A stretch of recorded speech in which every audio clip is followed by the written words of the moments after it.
Hah? 20.000.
Ini bukan penurunan lagi deh, Bu ya, anjlok.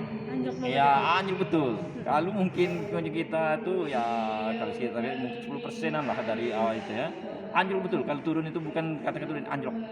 Karena dulu kan sebelum Covid itu kan pengunjung kita nih dari anak sekolahan baik dari PAUD, TK, SD, SMP, SMA ya, pondok pesantren, universitas, sebelum apalagi ditambah ibu-ibu pengajian, majelis taklim. Nah ini yang buat kita ramai. Tapi sejak PPKM atau sejak COVID-19 ini kan tidak ada lagi kunjungan rombongan gitu.